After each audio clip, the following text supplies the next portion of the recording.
नमस्कार, मेरा नाम ज्ञानेश्वर है और आपने देखना शुरू किया है लाइव सटीज। मेरे साथ रोज की तरह दिल्ली से जुड़ रहे हैं देश के जाने माने सीनियर जर्नलिस्ट अजीत द्विवेदी जी। अजीत जी, पहले तो नीतीश कुमार हाँ ना करते रहे, लेकिन अब मन से मान बैठे हैं कि उनके उत्तराधिकारी निशांत कुमार ही हैं। और अब निशांत कुमार को, वे निशांत कुमार जो अब तक गैर राजनीतिक थे, अधिक आध्यात्मिक थे, उन्हें तेजस एक्सप्रेस से भी अधिक गति से दौड़ाने की कोशिश की जा रही है। ऐसा प्रयास किया जा रहा है कि वह सब कुछ संभाल ले। नीतीश कुमार ने उन्हें डिप्टी सीएम बनाने का फैसला किया है या नई सरकार में मंत्री बनाने का फैसला किया है, यह अभी स्पष्ट नहीं हुआ है, लेकिन स्पीड तेजस से अधिक की है और सभी देख रहे हैं कि नीतीश कुमार ने स्वयं स्पेस देना शुरू किया है। ईद वाले कार्यक्रम में गांधी मैदान में नीतीश कुमार का नहीं जाना, निशांत कुमार का पहुंच जाना, हम लोगों ने पहले ही कहा कि अनायास नहीं था। यदि नीतीश कुमार जाते तो ये स्पेस निशांत को नहीं मिलता। और फिर उसी रात, उसी शाम निशांत कुमार ने जेडीयू के सभी प्रवक्ताओं की बैठक बुलाई, सभी प्रवक्ताओं, मुख्यमंत्री आवास में, और यह बैठक करीब 3 घंटे तक चली। क्या करना चाहिए, क्या बोलना चाहिए, क्या आगे का रोड मैप होना चाहिए। और बैठक के बीच ही, शाम को बैठक शुरू हुई थी, जल्दी ही नीतीश कुमार भी आ गए थे आशीर्वाद देने। अब भी निशांत को बाबू ही कहते हैं, तो निशांत को आशीर्वाद दिया और फिर गुड नाइट कहते हुए ऊपर चले गए, मतलब अपने सोने वाले घर में। तो देखिए, निशांत कुमार को ट्रेंड करने के लिए, चाहे वह संजय गांधी हो, ललन सराफ हो, अनुराज हो, मनीष कुमार हो, बबलू जी हो, ये तमाम लोग तो लगे ही हैं। अब निशांत की मौसी भी सक्रिय हो रही है ताकि उन्हें नैतिक समर्थन मिलता रहे और मतलब एकाकीपन खत्म हो। लेकिन बड़ा सवाल यह पैदा होता है कि निशांत क्या तेजस से अधिक गति में चल पाएंगे। और उस बैठक में एक बड़ी बात कही निशांत ने। यह बात कैसे कही, क्यों कही, इसका मतलब क्या है, यह डिकोड किया जाना आवश्यक है। वैसे कई पॉलिटिकल पंडित कह रहे हैं कि यह बात तेजी में कही गई है। कहा, निशांत ने प्रवक्ताओं से कहा कि आप सभी निश्चिंत रहिए, सरकार बनेगी तो बोर्ड और निगम में जितने खाली पद रह गए हैं वह सब भर दिए जाएंगे। कैसे भर दिए जाएंगे? तो भाजपा से लिस्ट ले ली जाएगी। अब यह बात समझ में नहीं आ रही कि निशांत कुमार ने ऐसा कैसे कहा कि भाजपा से लिस्ट ले ली जाएगी, क्योंकि सरकार तो बिहार में भाजपा की बननी है, इसमें कोई इफवट नहीं है। तो खैर देखिए, इसके साथ ही इसे जो डिकोड करेंगे ही, निशांत ने यह भी कहा, वह पिताजी पापा ही कह रहे हैं कि उन्होंने जो काम किए हैं, जो उनका विजन रहा है, जो उनकी देन रही है, उसे बिहार में जन जन तक पहुंचाना है। लेकिन राजनीति कितनी क्रूर होती है अजीत जी, यह हम और आप समझते हैं कि जैसे ही राज्य में भाजपा के नेतृत्व में सरकार बनेगी, यह कहा जाना बंद हो जाएगा कि यह नीतीश सरकार है। आज एनडीए सरकार बिहार में लोग नहीं जानते, नीतीश कुमार की सरकार कहते हैं। तो अभी तो ठीक है, अभी समृद्धि यात्रा भी चल रही है, लेकिन जैसे ही वह सरकार बनेगी, बिहार में भाजपा की सरकार, और भाजपा अपनी छाप छोड़ना चाहेगी। पुरानों को कहां याद रखा जाता है, यह देश कैसा है, नेहरू को भी कैसे भूला जा रहा है, ये हम और आप देख रहे हैं। तो निशांत की तेजी, और फिर हम चर्चा करेंगे तेजस्वी यादव की उस उम्मीद की ओर भी कि आज न कल नीतीश कुमार को झटका लगेगा, निशांत को झटका लगेगा, जेडीयू कमजोर होगा, फिर हम सभी एक होंगे और बिहार में फिर संपूर्ण पिछड़ा बनाम भाजपा की लड़ाई होगी। तीसरा प्रसंग होगा एमएलसी की दावेदारी, अभी से शुरू हो गई है। तो सबसे पहले निशांत की तेजी। नीतीश ने तो मान लिया कि मेरा उत्तराधिकारी निशांत ही है, लेकिन क्या वह संभाल पाएंगे? और इतनी तेजी में कहीं एक्सीडेंट का खतरा तो नहीं है? देखिए, उनको हम लोग पहले से बात कर रहे हैं ज्ञानेश्वर जी की, बहुत अभी लंबा ग्राउंड गेन करना है और बहुत कम समय में वो पूरा ग्राउंड गेन करना है, क्योंकि उन्होंने कभी इसके पहले मतलब धीमी गति से भी, मंथर गति से भी राजनीति का कोई काम नहीं किया है। हम्म, और सामाजिक काम भी कोई नहीं किया है, सोशल जो एक्टिविटीज भी उनकी कोई नहीं रही है। तो उनको एकदम से सार्वजनिक स्पेस में जब वो आए हैं तो उनको बहुत लंबा चौड़ा ग्राउंड गेन करना है और बहुत कम हम्म, समय में करना है, इसलिए इतनी तेजी दिखाई जा रही है कि उनको सारी चीजें बता दी जाए, उनको पॉलिटिक्स के जो मोटी मोटी चीजें हैं वो उनको समझा दी जाए। देखिए, हम्म, राजनीति तो 50 साल से ज्यादा समय से नीतीश कुमार कर रहे हैं और अभी भी सीख ही रहे थे। हम्म, जो भी आदमी राजनीति 50 साल करिए, 60 साल करिए, आपको सीखना होता है, क्योंकि ये चीजें रोज बदल रही हैं, रोज सामाजिक बदलाव हो रहे हैं, रोज टेक्नोलॉजी के बदलाव हो रहे हैं, रोज नई इकोनॉमिक चैलेंजेज आ रहे हैं, रोज वैश्विक चुनौतियां आ रही हैं। तो वो कोई एक चीज नहीं है जो आप सीख लेंगे और ये ऐसी चीज नहीं है कि सीख लेंगे और उसके बाद जीवन भर उसी से काम चलेगा। तो बिल्कुल। इनको सबसे पहली ट्रेनिंग ये होनी चाहिए है कि आपके अंदर से सीखने की प्रक्रिया शुरू हो। अभी तक हम्म, निशांत कुछ भी नहीं सीख रहे थे, न उन्होंने कुछ सीखा था और न सीखने की प्रक्रिया शुरू हुई थी।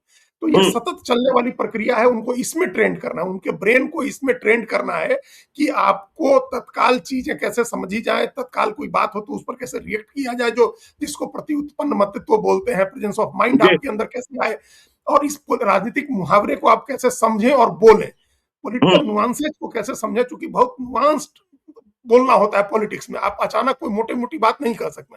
तो ये सब बिल्कुल। चीजें एक लंबे प्रोसेस में आएंगी।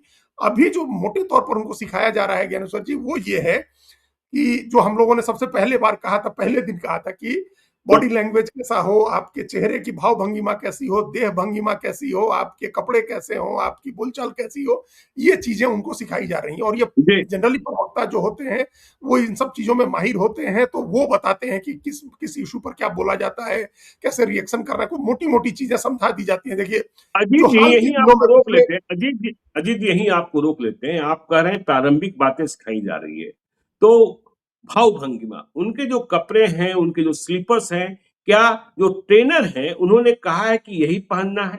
कल मुझे भाजपा के एक बड़े नेता ने ऐसे ही सत्ता परिवर्तन की बात चल रही थी, निशांत की बात चल रही थी, उन्होंने औपचारिक बातचीत में कहा पता नहीं जेडीयू वाले क्यों नहीं अपियरेंस जो है वह सुधार रहे हैं, क्यों नहीं ऐसा काम कर रहे हैं? तो क्या यह जानबूझकर कि वैसे ही कपड़े पहने, मतलब जैसे मैले कुचैले कर्पूरी ठाकुर पहन लेते थे बिना इस्त्री किए हुए या बिना आयरन किए हुए, या जॉर्ज फर्नांडिस पहन लेते थे, यह भी रणनीति का हिस्सा है कि इधर कोई ध्यान ही नहीं दे रहा है?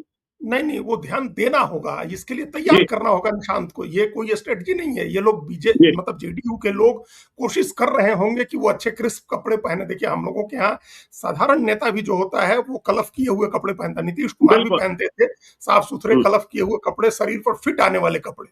हुँ, देखिए, ममता बनर्जी भी स्लीपर पहन के घूमती है, हवाई चप्पल, वो भी वो व्हाइट और ब्लू वाला हवाई चप्पल। ये नहीं कि हुँ, स्लीपर कोई दूसरा महँगा वही व्हाइट और ब्लू का हवाई चप्पल जो हम सब लोग पहनते रहे हैं, वही जी, पहनती हैं और एक सूती साड़ी पहनती हैं।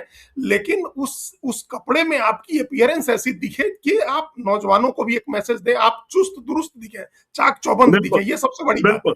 कपड़े जी, कपड़े की क्वालिटी नहीं मैटर करती है, उस कपड़े में आप चुस्त-दुरुस्त दिखें, लगे कि वो कपड़े में आप फिट हैं। ये हुँ, नहीं हो कि कपड़ा लुंज-पुंज आप दिखे, उस पूरा अपीयरेंस लुंज-पुंज होता है। और बिल्कुल। और दूसरी क्या बात है कि निशांत कुमार न कर्पूरी ठाकुर है, न जॉर्ज फर्नांडीज है।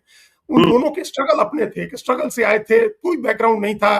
कर्पूरी ठाकुर का उस बिना किसी बैकग्राउंड के थे, वो अपने दम पर वो कर रहे थे और उस समय सामाजिक आर्थिक स्थितियां ऐसी थी, उस समय का वोटर वर्ग जो था उसके लिए वो चीजें आकर्षक लगती थी कि नेता इस तरह से।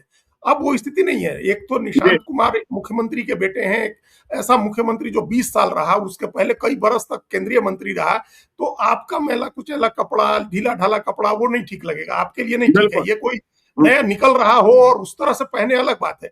हालांकि जी, उसको भी नहीं पहनना चाहिए, क्योंकि अब सब चीजें बदल गई हैं। नौजवान रील देखता है और उससे अपनी मानसिकता बनाता है। वो देश भर के नेताओं को देख रहा है, वो देख रहा है नौजवानों से जब तुलना होगी तो वो देखेगा कि आप उसकी तरह, सम्राट चौधरी की तरह हैं या नहीं, हेमंत सोरेन की तरह या तेजस्वी यादव की तरह या अभिषेक बनर्जी की तरह हैं या नहीं है। ये देखेगा, हुँ, उससे तुलना करेगा। वो फिर आपको ये नहीं देखेगा कि आप जॉर्ज फर्नांडिस, कर्पूरी ठाकुर की तरह हैं या नहीं है।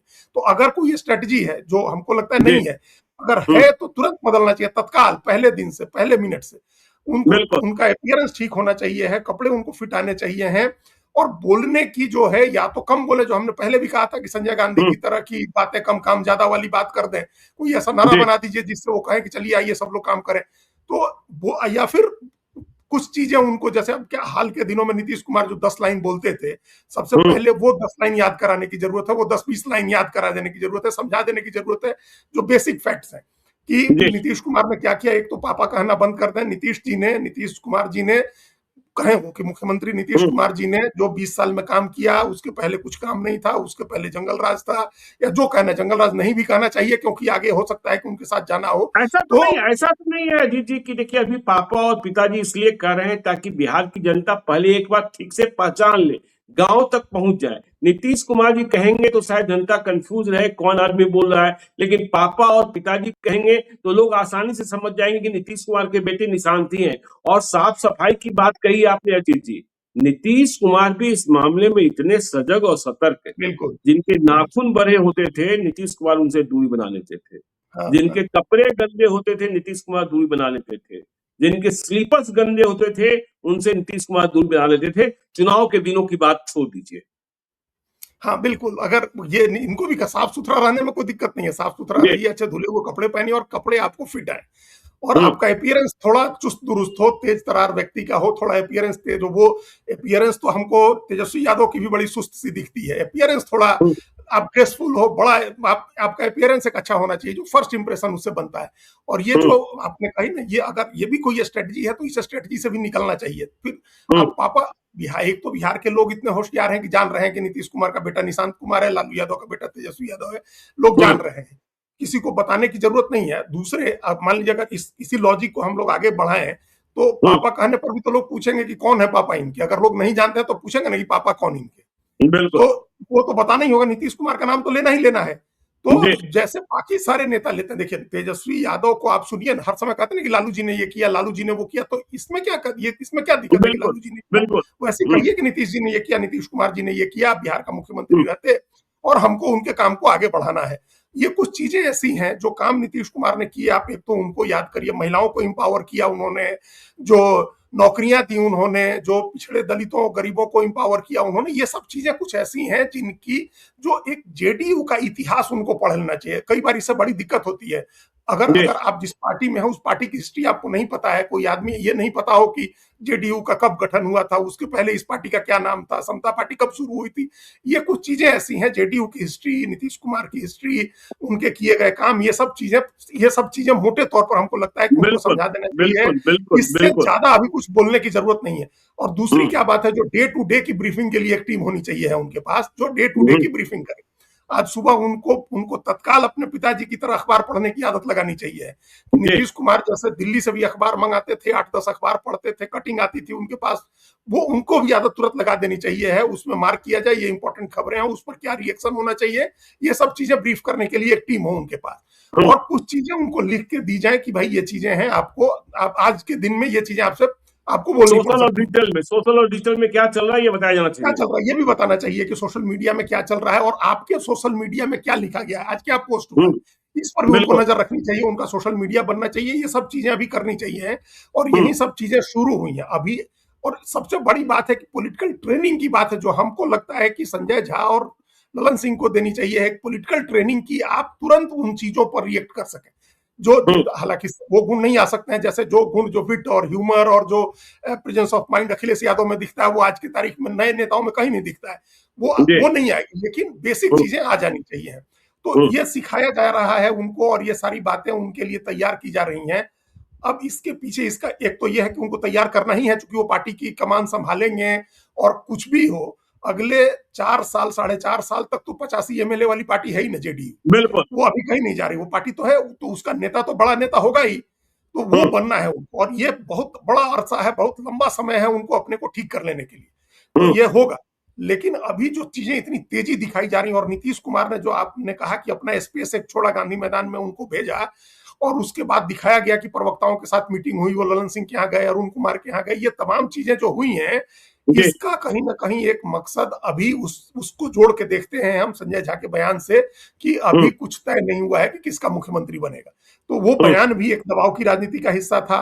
निशांत कुमार की सक्रियता भी एक दबाव का हिस्सा है, अरुण कुमार का बयान भी एक दबाव का हिस्सा है। और जो आपने कहा कि बोर्ड निगम भर दिए जाएंगे और उनकी लिस्ट बीजेपी से मंगा ली जाएगी, ये भी दबाव का एक हिस्सा है, दबाव हाँ, की ये तो राजनीति का भारी ही दबाव है। का हिस्सा है, ये भारी दबाव है।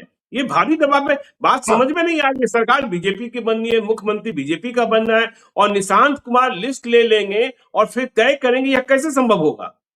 बिल्कुल। तो ये एक दबाव के मतलब एक जो दबाव बढ़ाने का आप कोशिश हो रही है। पहले तो लगा तो जी। सेटबैक था। पहला जो नीतीश कुमार राज्यसभा जाएंगे, ये हम्म। सेटबैक था। पूरी पार्टी बैकफुट पर आ गई। लगा नहीं कि अब इस पर क्या रिस्पॉन्ड करे, और पहली प्रतिक्रिया सबकी थी कि अब तो सब लूट गया। हम्म। तो सब एक बड़ा सेटबैक था, सब बैकफुट पर थे। लेकिन जब एक्सेप्ट कर लीजिएगा आप, और मतलब जब तक हम लोग यहाँ कहावत कहते हैं, जब तक भूत सामने नहीं आया तभी तक उसका डर है। जब बिल्कुल। सामने आता है तो कमजोर से कमजोर आदमी उसका मुकाबला तो करता ही है ना। कोई भी जी। जानवर आ जाए, मतलब आप शेर भी आ जाए तो आदमी हम्म। जब तक नहीं सामने है खतरा तब तक डरता है। खतरा सामने जी। आने के बाद तो सामना करना होता है उसका। तो जब हम्म। जब पहला झटका लगा, सेटबैक था, लेकिन उसके बाद अब जब इन लोगों ने समझ लिया कि अब तो छोड़ना ही है, तो हम्म। छोड़ना है तो फिर फ्रंट फुट पर जाकर के खेलते हैं। हम्म। तो फ्रंट फुट पर आकर के जेडीयू ने फ्रंट फुट पर खेलना शुरू किया। ये सारी चीजें उसी फ्रंट फुट की प्लेइंग स्ट्रेटजी का हिस्सा है कि अब हम हम्म। मुख्यमंत्री की कुर्सी छोड़ रहे हैं, तो हम अधिकतम चीजें लेंगे, बाकी अधिकतम चीजें हम लेंगे। तो ये बिल्कुल। अगर नहीं करते ये लोग, अगर ये स्ट्रेटजी नहीं अपनाएंगे, तब तो बीजेपी मोर देन कंफर्टेबल है कि भाई अपना, उसको तो कुछ लगा ही नहीं। उसको लगा कि भाई तो सत्ता मिल ही रही है, अब क्या कर रहा है, बाकी सारी चीजें फिर तो वो उस कॉन्फिडेंस में हड़प लेगी बीजेपी। तो वो जी। उसको कंफर्टेबल नहीं होने देना है, उसका कॉन्फिडेंस उस तरह से नहीं आने देना है, और उसको ये एहसास कराना है कि सरकार हम्म। बनेगी तो जेडीयू के समर्थन से बनेगी, एनडीए की सरकार होगी, जेडीयू के 85 एमएलए बहुत ही इंपॉर्टेंट होंगे। और अब नीतीश कुमार की जगह लेने के लिए निशांत आ गए हैं। मतलब हम्म। जेडीयू ऐसी हालत में नहीं है कि बीजेपी उसको निपटा सके या कोई पार्टी उसको निपटा सके। तो ये हम्म। सारे मैसेज करने हैं अभी। पॉलिटिक्स क्या है, बड़ी प्रतीकात्मक चीजों से चलती है, छोटी छोटी चीजों से चलती है। जी। उड़ीसा में चुनाव हार गए नवीन पटनायक, सिर्फ इस नाम पर कि उत्तराधिकार उनका चला जाएगा। एक तमिल व्यक्ति को, बीके पांडियन जो आईएएस पांडियन हैं, का। वो तमिल हैं, उनको चली जाएगी सत्ता, उत्तराधिकार उनको चला जाएगा, इस नाम पर चुनाव हार गए। यहाँ हम्म। वो खतरा खत्म हो गया। उत्तराधिकार नीतीश कुमार का उनके बेटे को, निशांत को जा रहा है। ये मैसेज उनकी जाति में, उनके जातीय समूह में, जो एक्सटेंडेड जो कास्ट कोलेशन है उसमें, सब में चला गया, और हम्म। बीजेपी को भी चला गया। तो अब उस पोजीशन को कंसोलिडेट करना है जिस पोजीशन पर अब आ गए। जी। पहले बिल्कुल। तो पहले तो आपके हाथ में कमान थी। जब आपने सोच हम्म। लिया कि अब कमान छूट रही है, तो जो हम्म। दूसरी कमान है, उस कमान पर अपनी जगह कंसोलिडेट करनी है। ये सारी चीजें उस रणनीति का हिस्सा है कि जो जी। पोजीशन अब हम ले रहे हैं, उस पोजीशन पर फर्म होकर के खड़े रहे, अंगद की तरफ पैर जमा करके खड़े रहे, और बीजेपी को कंफर्टेबल नहीं होने दें। इससे क्या बिल्कुल। है कि जो आगे की चीजों की बार्गेनिंग होगी, मंत्रालयों की बार्गेनिंग होगी, होम की, स्पीकर की बार्गेनिंग होगी, दिल्ली में एक मंत्री पद की बार्गेनिंग होगी, बोर्ड निगम की बार्गेनिंग होगी, एमएलसी की बार्गेनिंग होगी, ये तमाम चीजों के उसमें अब जेडीयू अपना कर सके, अपने हिसाब से कर सके। देखिए, यही कहानी नहीं खत्म हो जाएगी ना ज्ञानेश्वर जी। जी। सरकार जब सीएम बन जाएंगे और वो इधर डिप्टी सीएम बनेंगे, निशांत या इनकी पार्टी का जो भी व्यक्ति, तो सरकार के रोज, मतलब डेली, डे टू डे के काम में कोई हस्तक्षेप नहीं हो, जेडीयू के लोग स्वतंत्र होकर के अपना काम कर सकें, अपने हिसाब से फैसले कर सकें, अपने लोगों को एडजस्ट कर सकते हैं। ये सब तब होगा जब आप पावरफुल बने रहिएगा, और वो पावरफुल पावरफुल की बने बात रहने करते की हैं सारी अजीत जी, कोशिश। पावरफुल की बात।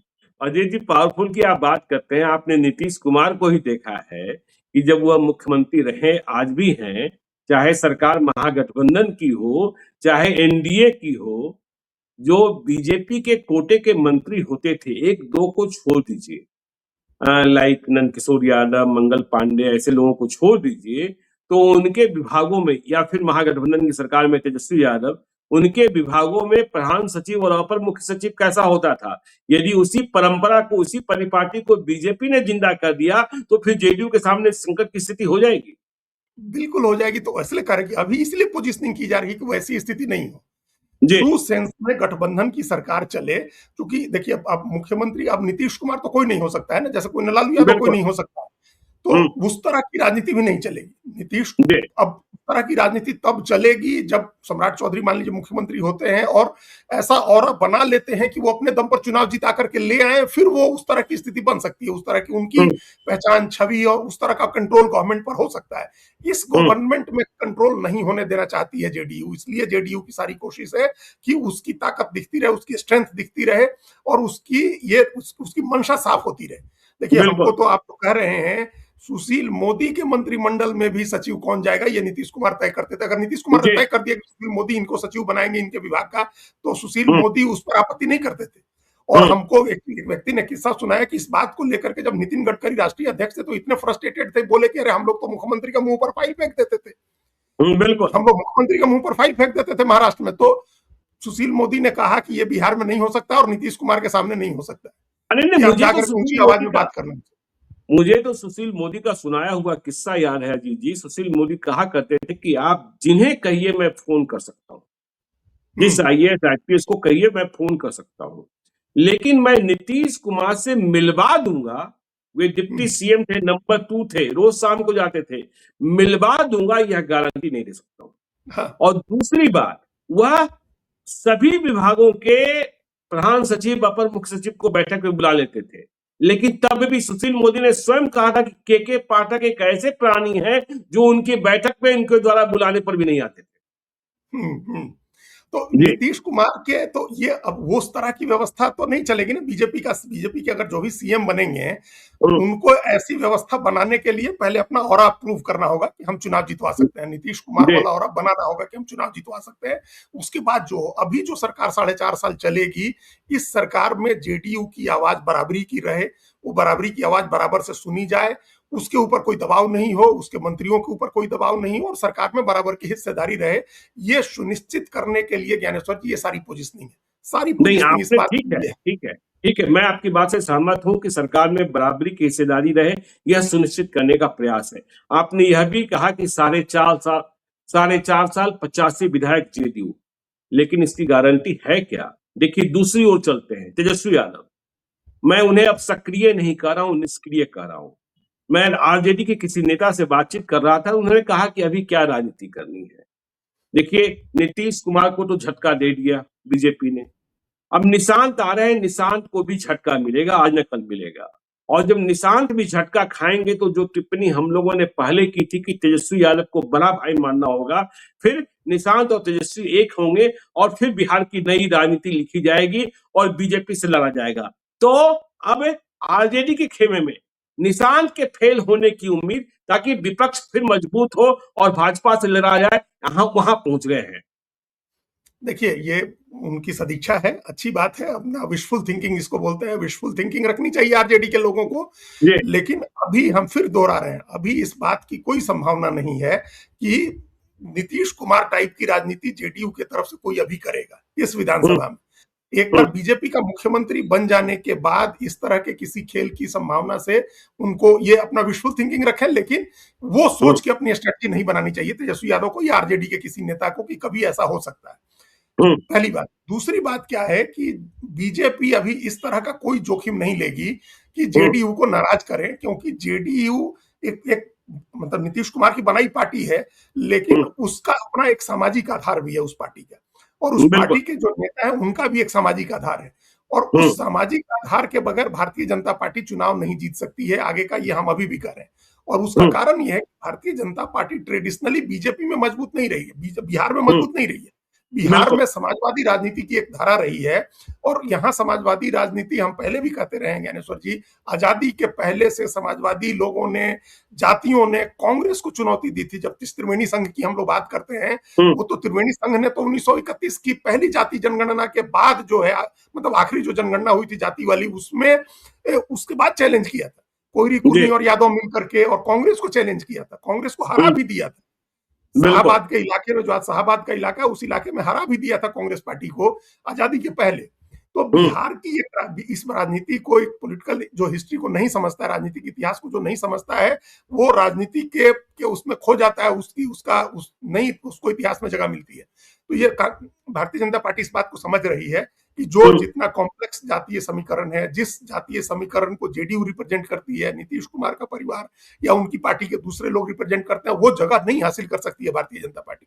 उसका अपना स्ट्रेंथ है, उनका अपना स्ट्रेंथ है, दोनों को स्ट्रेंथ मिला करके चलना है। तो बीजेपी अगर कोई ऐसा एडवेंचर करने की कोशिश करेगी, तब जाकर के तेजस्वी यादव के लिए कोई रास्ता खुलेगा, लेकिन अभी बीजेपी कोई एडवेंचर नहीं करेगी और अभी कोई ऐसा काम नहीं करेंगे। और दूसरा, JDU की तरफ से भी अभी कोई एडवेंचर नहीं किया जाएगा। एक बार सरकार बन जाने के बाद, केंद्र में बीजेपी की सरकार है, गवर्नर उसके हैं, मुख्यमंत्री उसका होगा, उसके बाद कोई एडवेंचर JDU नहीं कर सकती है।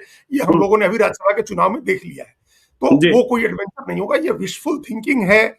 तेजस्वी यादव की, जो वो समझ रहे हैं। और ऐसा क्या होता है, जब जो पुरुषार्थ करने वाला व्यक्ति नहीं होता है, वो हमेशा इस उम्मीद में बैठा रहता है कि दूसरा गलती करेगा तो हमको मौका मिलेगा।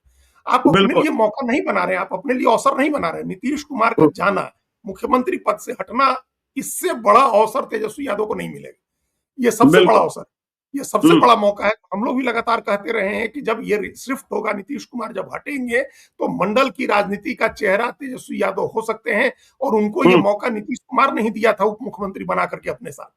एक शासक की छवि उनकी हो गई है, प्रशासन का अनुभव हो गया उनको।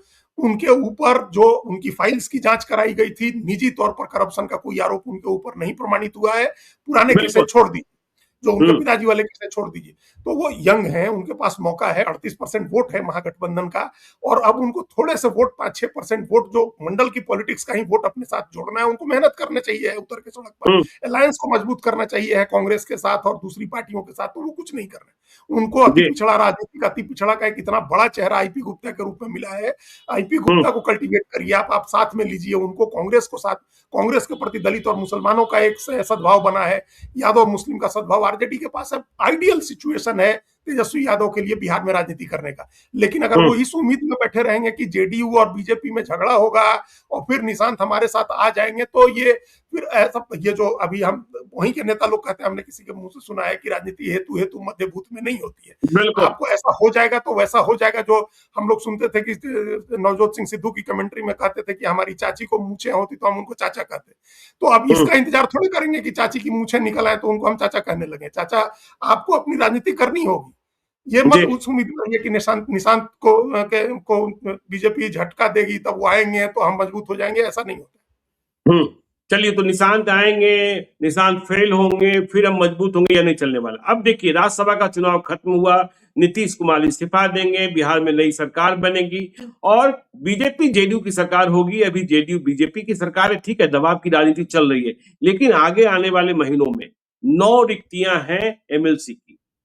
अभी तो नीतीश कुमार ही फैसला करते। नीतीश कुमार की मन स्थिति क्या है, निशांत भी आ गए हैं और नीतीश कुमार के इस्तीफे से एक और रिक्ति बढ़ेगी। उधर मंगल पांडे की रिक्ति खाली है, दीपक प्रकाश को भी भेजा जाना है। निशांत को देखा जाना है कि निशांत को एमएलसी बनाते हैं या हरनौत से विधानसभा का चुनाव लड़ाते हैं। हरनौत से विधानसभा का चुनाव लड़ाते हैं तो बड़ा राजनीतिक फैसला होगा। लेकिन अभी से ही उस 9 सीट के लिए चहलकदमी शुरू हो गई है, दावेदारी शुरू हो गई है। कहा जा रहा है कि बंटवारा का फार्मूला ऐसा निकल सकता है कि 4 जेडीयू को, 4 बीजेपी को और 1 एलजेपीआर को। देखिए, दीपक प्रकाश हो ही जाएंगे, लेकिन जीतन राम मांझी का मूड खराब हो सकता है क्योंकि उपेंद्र कुशवाहा को अधिक मिल गया है। तो अब उधर भी दावेदारी शुरू हो गई नीतीश कुमार के जाते जाते। इसकी शर्तें भी नीतीश कुमार, जेडीयू या अन्य सहयोगी दल तय कर लेना चाहते हैं। अजीत जी, हाँ बिल्कुल, तो वो तय कर लेंगे लोग। देखिए, 4-4 का फॉर्मूला ही बनना चाहिए। विधानसभा में अगर 4 सीटें कम हैं तो जैसे लोकसभा में 2-2 का फॉर्मूला बना और 1 सीट उपेंद्र कुशवाहा को गई, सेम उसी तरह का फॉर्मूला विधान परिषद में भी होगा। जैसे राज्यसभा में हुआ, वही फॉर्मूला विधानसभा में होगा कि बराबर बराबर सीटें जेडीयू बीजेपी को और 1 सीट जो है, चूंकि एलजेपीआर को राज्यसभा के लिए सीट नहीं मिली थी तो उनको एक विधान परिषद की सीट मिलेगी ही मिलेगी, वो मिलना तय है उनको। और जो मंगल पांडे वाली सीट खाली हुई है उसके बारे में हम लोग पहले से सुनते रहे हैं कि वो दीपक प्रकाश को, जो कुशवाहा के बेटे को मिलेगा, वो जाएंगे। चूंकि वो मंत्री हैं तो मंत्री उनको बनाए रखा जाएगा। और नीतीश कुमार वाली सीट खाली होगी। अगर निशांत उस सीट पर नहीं आते हैं तो वो सीट जेडीयू के खाते में रहेगी, कोई जेडीयू का व्यक्ति जाएगा। अगर निशांत जाते हैं, हरनौत से चुनाव लड़ते हैं तो वो जेडीयू को जाएगी। ये कंटेंसस में नहीं है। मतलब मंगल पांडे वाली सीट और नीतीश कुमार वाली सीट जो है वो बंटवारे का पार्ट नहीं है। बाकी जो 9 रिक्तियां आ रही हैं वो बंटवारे की का है, जिसमें 4 जेडीयू, 4 बीजेपी और 1 एलजेपीआर। इसमें हमको नहीं लगता है कि कोई समस्या आएगी। समस्या आएगी वहीं जो आपने कहा जीतन राम मांझी के लिए, उनको कौन एडजस्ट करेगा, किसके खाते में एडजस्ट किया जाएगा जीतन राम मांझी को, उनको बदले में क्या देंगे। वो बहुत दबाव की राजनीति वो भी कहते हैं, लेकिन तुरंत पीछे हट जाते हैं। वो अपने नीति प्रधानमंत्री को अपना गुरु बनाने लगते हैं। एक कैबिनेट मिनिस्टर का पद भारत में इतना बड़ा होता है ज्ञानेश्वर जी कि उसको कोई छोड़ नहीं पाता है। वो बीजेपी को भी ये पता है, जेडीयू को भी ये पता है, इसलिए उनकी बार्गेनिंग पावर हमेशा कम हो जाती है। लेकिन वो फिर अभी जैसे बोर्ड निगम लेकर के उसमें एडजस्ट हो जाएंगे या कुछ और एडजस्टमेंट होगी उनके बेटे के लिए, ये अभी देखने की बात होगी। क्योंकि एमएलसी का कुछ बेटे तो है, बेटा तो है ही। अब उन्हें अनिल जी, अनिल कुमार जो टेकारी से चुनाव हारे हैं ना, नहीं बेटा संतोष मांझी तो मंत्री है ही, अनिल कुमार टेकारी मंत्रालय से में कुछ और नया, कुछ और हाँ, बड़ी मिनिस्ट्री और ये सब। बिल्कुल बिल्कुल, हाँ बिल्कुल बिल्कुल, वो हो सकता है, वो हो सकता है, वो हो सकता हाँ, है।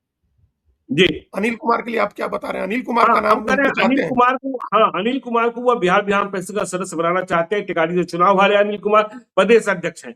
तो यह एक उनकी कोशिश है। अब इस कोशिश में क्या फलाफल प्राप्त होगा, नहीं होगा, और फिर जातीय समूहों का भी ध्यान रखा जाना है, जातीय समीकरणों का भी, क्योंकि अब सम्राट चौधरी होते हैं या कोई और होता है, निशांत कुमार की भूमिका क्या होती है, तो बिहार में तो राजनीति जाति से चलती है, हैं? अब साधा जाना है, यह भी देखना होगा कि नए मंत्रिपरिषद में वर्तमान कितने हैं जो नहीं बन रहे हैं। 2-3 के नाम तो स्पष्ट होने लगे हैं। होगा, ये बीजेपी तो चेंज करेगी ही करेगी। जी, जेडीयू में भले ज्यादा नहीं हो, लेकिन बीजेपी में तो चेंज होगा। बीजेपी के कुछ लोग रिपीट नहीं होंगे। हुँ, और जो अभी तक का संकेत है वो हम लोग लगातार उसको डिस्कस करते ही रहे कि सम्राट चौधरी की तरफ इशारा अभी सब आदमी कर रहा है।